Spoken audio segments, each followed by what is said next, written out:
Welcome to Food for Thought, the place to explore, celebrate, and manifest a life motivated and defined by unconditional compassion and optimal wellness. My name is Colleen Patrick-Goudreau, and I'm your host. I'm the author of several books on living healthfully and compassionately. You can learn more about who I am and what I do by visiting my website, joyfulvegan.com. And you can also join thousands of people whose lives have been changed by the 30-Day Vegan Challenge and get yourself on board with it today at 30dayveganchallenge.com. Today's topic is vegan for health versus vegan for ethics. Does it even matter? Often when you tell someone you're vegan, the response is, oh, are you vegan for health? Are you vegan for ethics? And personally, I find that a very interesting response, just that question, because somehow the answer matters to the person asking. And depending on your answer, people respond very differently, which I find fascinating. If we say it's for health reasons, I think that person tacitly applauds us for doing something beneficial for ourselves.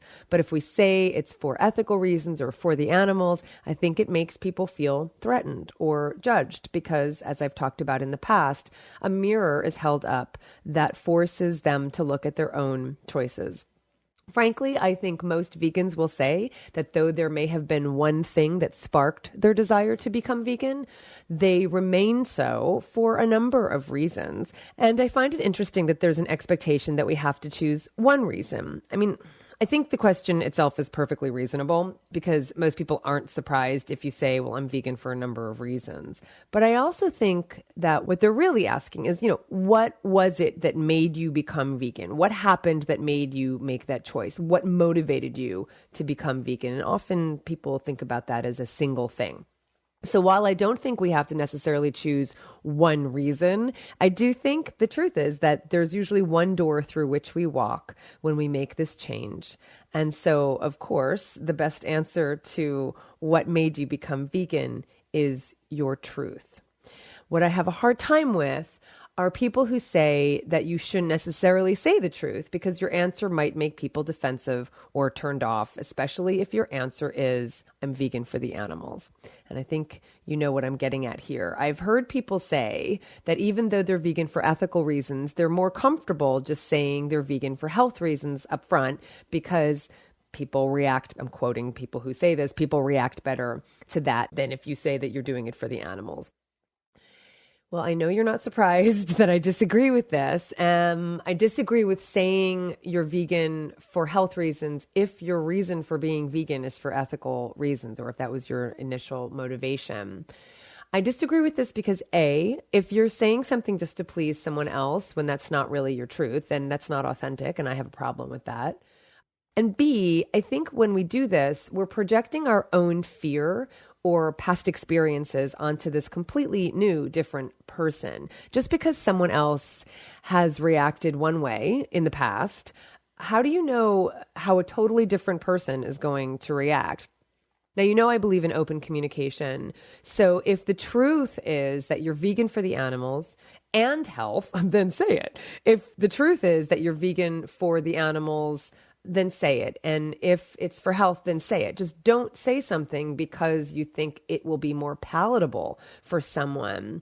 I think, honestly, the worst advice I've ever heard, or the strangest question I guess I've ever been asked more than once, goes something like, well, even though the compassion element is really important, and that's obviously the core of your work, because people react better when you tell them all the health benefits, don't you think it might be more effective to put all of that up front?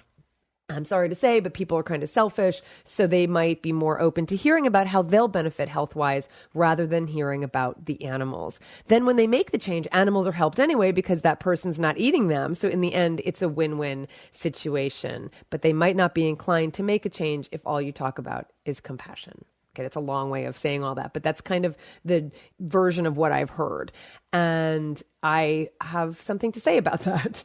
If you're asking me that question, why don't I lead with the health argument, then I have nothing to say other than my work is an extension of my authentic self, my deepest beliefs, and my core values. My approach is my approach, and my approach works for me. And I can say with gratitude and humility that it's working in general. So I have no desire or need to change it. So that's that. Now, Do I think that I would have had a wider reach, or would now have a wider reach, if I just focused on health and diet and weight loss and not compassion? Probably. That's probably true, but that's not my truth. And I'm not going to compromise who I am just because it would be more palatable. Not that my approach is unpalatable, but you know what I mean. Number two, if you want to make that your approach, if your approach is about health because that works for you and that's really what your message is, then go for it. But I would just encourage you to make sure that your message is authentic. The issue I've had with individuals and organizations, and some whom I've stopped working with, is that they told me straight out that compassion for animals is a huge motivation for their work, but they don't want to mention animals because they don't want to marginalize anyone or turn people off, which is incredibly heartbreaking to me. Not only are they, in their own words, saying that they're not authentically expressing what they think is an important consideration, they're also saying that they think so little of their audience who wouldn't be able to take the message of compassion. And now I'm inferring that, but that's ultimately what they're saying. They don't raise the bar enough. They don't have the expectation that their audience would be open to the message of compassion. I personally have more faith in people than that. I know people can take it. And it's not to say that I don't have different nuanced approaches depending on who I'm talking to, but I don't just play it safe because I don't think someone can hear the word compassion or vegan, which is the experience I've had with these organizations. And I think it's just absolutely missed opportunities all around. And it breaks my heart. I was all set to work with some folks whose reach is huge, but who didn't want me to use the word compassion or vegan or even mention the animals. And so I told them that if they just wanted me to be a mouthpiece for them, rather than share my message to their audience, then they'd have to find someone else. Now, some might say that it was stupid for me to do so because if I just eliminated certain words, I would have had access to a whole new audience. But what good is that if I can't actually share my message to that new audience? If I had to censor myself and boycott certain words, certain horrific words like compassion, like that wouldn't be my message in the end. And in the end, I would have just been a mouthpiece. So I walked away. So again, I think so many people care about both. We can care about both at the same time. We can care about health and we can care about animals. But if your single message is health because that's authentic for you, then that's great. But if you're in any way not talking about other aspects because you're afraid to upset anyone, then I would just suggest that that's something to look at. A third reason I don't think just talking about the health benefits are quote unquote more effective is that though I believe the health arguments for eliminating animal flesh and secretions are strong, I don't believe they're definitive. Compassion is definitive. And that's what I love about it. You either hurt someone or you don't. You either exploit someone or you don't. You either kill someone or you don't. And as far as the health argument goes, it goes only so far because the truth is someone can be mostly plant-based, but have an egg-based muffin or salmon or dairy-based ice cream once a week and still be pretty darn healthy and at substantially reduced risk for heart attack, stroke, diabetes, etc. And also, as you may have picked up from the way I talk about the health aspects, I don't ever make guarantees about the health benefits you derive from eating plant-based because I think it's disingenuous to do so. First of all, being vegan is not a diet. So being vegan, which is what I talk about, it's not a diet. Being vegan is an ethic. Under this umbrella called vegan, right, as it applies to food and eating, the food and eating aspects of being vegan, it's so incredibly broad. Under vegan, you can eat only raw foods. You could eat only cooked foods. You can completely eliminate entire food groups like soybeans or wheat or gluten or black beans or salt or sugar or oil or blue foods. The point is that there's not one way to eat vegan. It's incredibly broad. And second of all, some people do experience immense health benefits and they're legitimate to talk about. But as I said, what I have a problem with are guarantees that people make. People who guarantee that if you go vegan, you'll lose all the weight you want to lose, or you'll never get sick again, or you'll never have to take medication again. And that's just not my style. It's not my approach because truthfully, There are no guarantees when it comes to health. As soon as someone gets a cold or gains weight or has a heart attack or gets cancer, God forbid, then it's blamed on veganism. I'm human first and foremost. And though I have eliminated a lot of health risks for the diseases of affluence afflicting millions of people in developed industrialized countries, such as diabetes and heart disease and stroke and some cancers, I'm still human. And being vegan is not a panacea.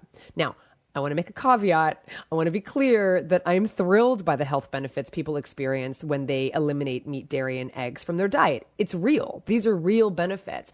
And that's so amazing and so fantastic. And I love to hear about how people have changed their lives becoming vegan or becoming plant-based or eliminating meat, dairy, and eggs from their diet. I just don't think it's a panacea for everything. Of course, I recommend eliminating meat and dairy and eggs for anyone with high cholesterol and high blood pressure, etc., which is why I recommend in the 30-Day Vegan Challenge that people know their numbers and find out before they start the 30-Day Vegan Challenge so they can compare those numbers to the end when they're done with the 30-Day Vegan Challenge, because within 30 days, you see incredible changes and incredible results and incredible benefits.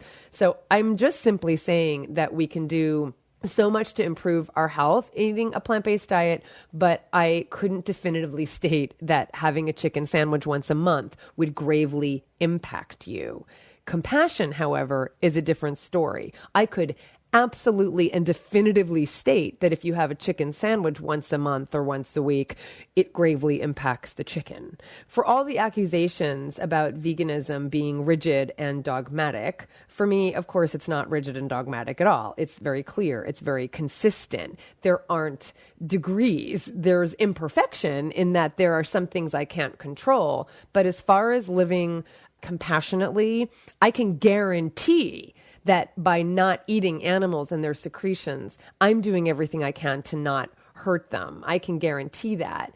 It's either I contribute to harm or I don't. It's either I contribute to violence or I don't. I don't believe in, well, I'm only hurting them a little, so it's okay. Or I prayed over them while I hurt them, so it's okay. Or a little harm is okay. It's not okay. A little torture isn't better than a lot of torture. It's still torture. No torture is my ethic. And then also, the people who say you should talk about the health arguments because people are selfish, they only care about the health arguments. I don't buy into that. I think it's incredibly insulting, and I think it keeps the bar low. It's a total presumption, and I think it's unfair. Perhaps people haven't ever been given the information about the animals or the chance to know the truth about what happens to animals and thus change their behavior based on the ethical argument. So to presume that people wouldn't be moved by that, I think it's really misguided, because that's always been my argument, and people are moved by it. Now, I know people can say, well, don't tell me about the animals. I want to hear about the health benefits. Don't tell me about the animals. It's too painful. I know people say that, but I don't think it's because they're so selfish. I think it's because they're so sensitive. I've seen people close their ears. I have seen people literally put their hands over their ears and say, don't tell me.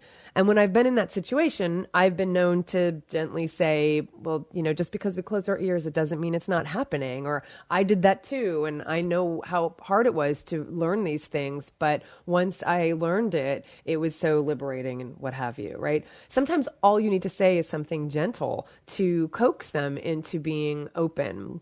And it can be done in a gentle way. So I get that people can appear closed, but there's an observation I've made about that idea that health vegans are selfish. I know people can say that, and I know people can even say that people who do this for health reasons are not real vegans, they're not true vegans. I've heard people make those judgments against people who call themselves plant-based or just do it for health reasons. It's just really selfish. Unless you do it for the animals, you're being selfish. So I've heard people say these things, and there's an observation I've made about this I think is very interesting and I think is very telling. And I'm going to tell you about that in just a minute. But first, I really want to take a moment to thank all of you who are making this podcast possible. You, the listeners who support this podcast and my work monthly or via one-time donations. If you'd like to be part of supporting this podcast, please go to joyfulvegan.com. I also want to thank the American Anti-Vivisection Society, AAVS.org. They are one of the oldest animal protection organizations in the United States, and they're ending the use of animals in science through education, advocacy, and the development of alternative methods. They're also incredibly instrumental behind making sure that your tax dollars don't contribute to research that benefits the meat industry, because right now they do via the U.S. Meat Animal Research Center. Its sole aim is to minimize costs and maximize profits for the meat industry. And a recent New York Times investigation revealed shocking animal cruelty and neglect. Shocking to most of the public, not to those of us who are aware this happens all the time. But the public was incredibly moved, and so was Congress, by this investigation. You can read about it at aavs.org/meat.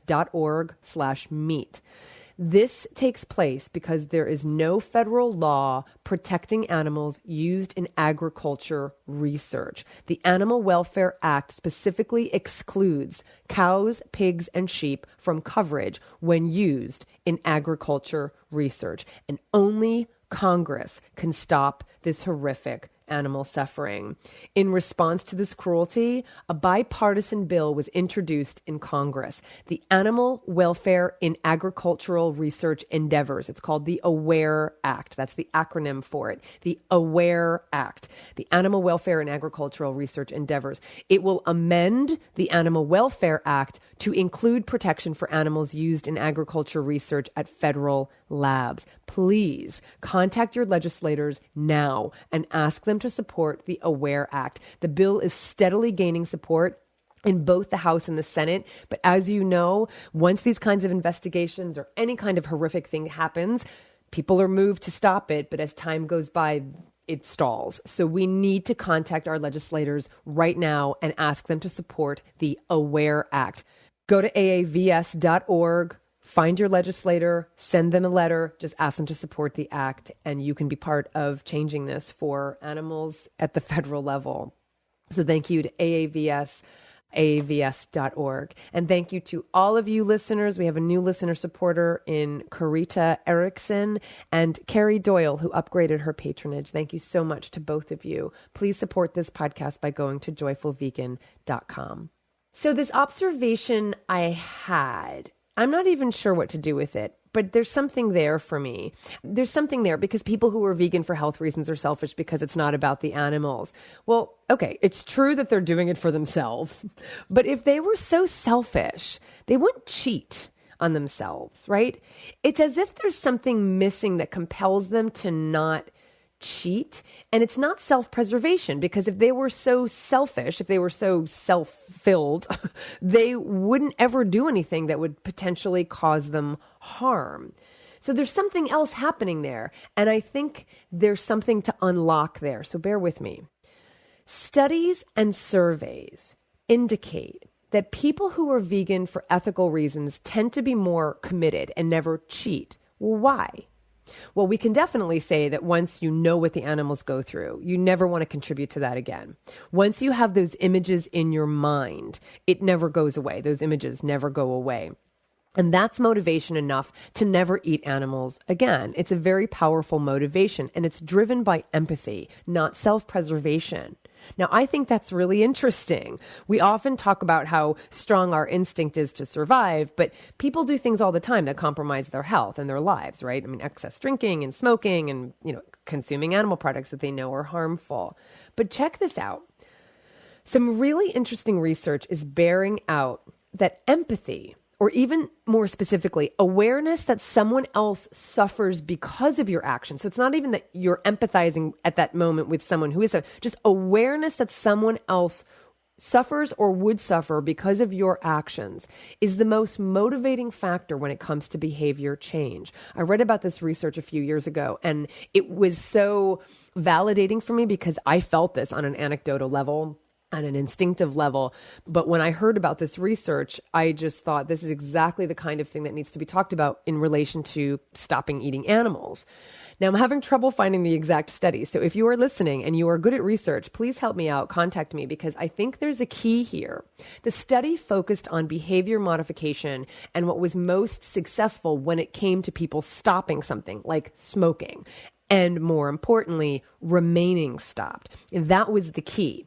When they were talking about smoking cessation programs, for instance, those who had the most success in terms of remaining smoke-free were those who had internalized exactly how their smoking hurt the people they loved. In other words, those who felt the desire to pick up smoking again, I'm talking about like nicotine addiction not being part of the equation because it was, years later and they thought about maybe smoking again. So this wasn't an addictive impulse. It was just they wanted to smoke again.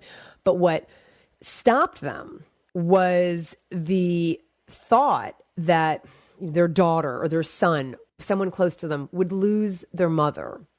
And when they thought about that, when they thought about their daughter, for instance, suffering because her mother died of emphysema, it was enough to stop that person from picking up another cigarette.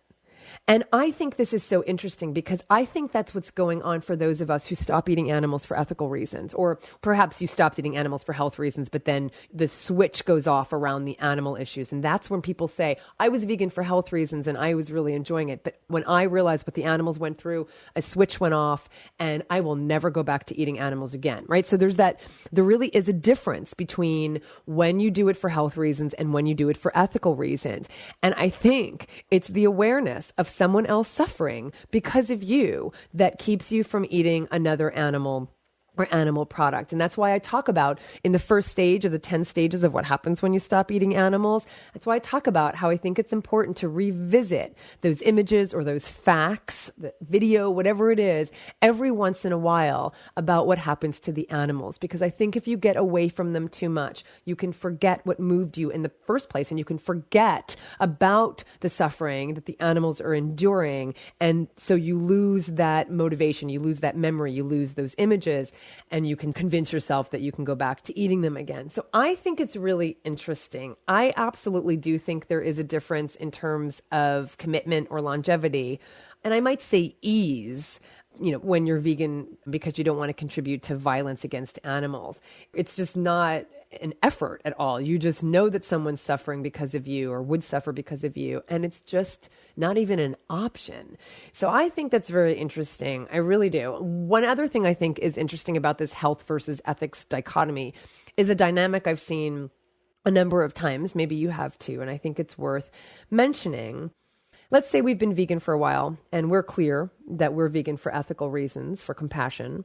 And someone in our lives, be it a sister or a sister-in-law or a parent or coworker or friend, one day tells you they've read something or they've seen something or experimented themselves and they decided to go vegan, right? And so they tell you that. And before you have a chance to say, great, that's fantastic, they say, but I just want to be clear, I'm not vegan for the animals. It's not about the animals for me. I'm vegan only for my health. And I think it's really interesting because on one hand, it's as if they don't want you to think that you had any influence on them at all, as if them becoming vegan is a win for you, like it's a victory for you whereby you put another notch in your vegan belt. But what's sad about it is that it's almost like they don't want you to mistake them for a compassionate person. When did compassion become something to be ashamed of, right? I mean, is it really more desirable that we let people know that we're completely selfish rather than compassionate? Like, no, don't mistake me for a compassionate person. Let's be clear. I'm doing this only for myself, right?